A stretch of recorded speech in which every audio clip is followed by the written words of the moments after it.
we discussed a few things, but we then agreed that engagement must continue, but must continue on certain terms of reference. It is these terms of reference that we said we cannot conclude without bringing them here first, and then you okay them or you add or subtract on the terms of reference that must define our relationship with ZEC. The first term of reference is that the engagement between the political parties and the Zimbabwe Election Commission shall continue.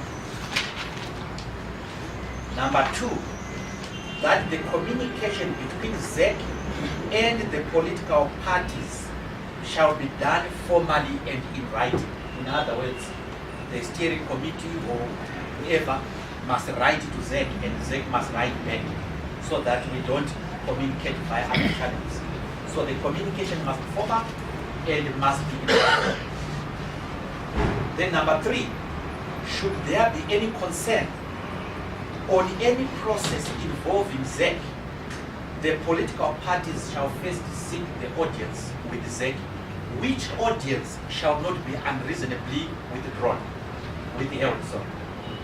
So, if we have any concerns, we first engage them, and then they must entertain us, and that must not be unreasonably withheld.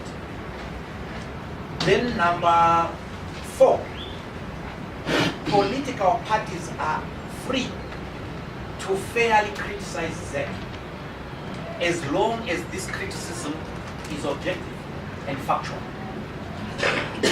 This comes, I think, in the last one, because we talked about what if you ZEC do wrong things?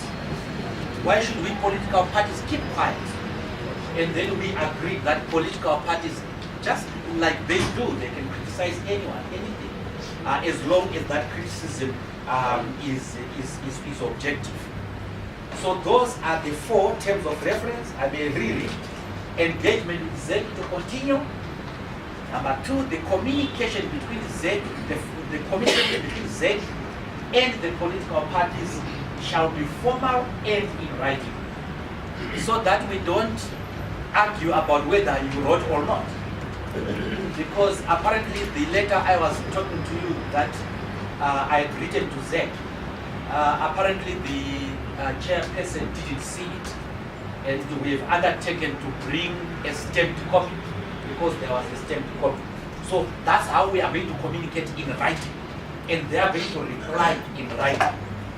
And should there be any concern on any process involving ZEC, the political parties shall seek audience with ZEC, and that audience shall not be unreasonably withdrawn. Then political parties can criticize ZEC as long as that criticism is objective and factual.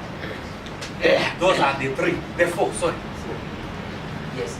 So we couldn't conclude this without coming here first to get your go ahead.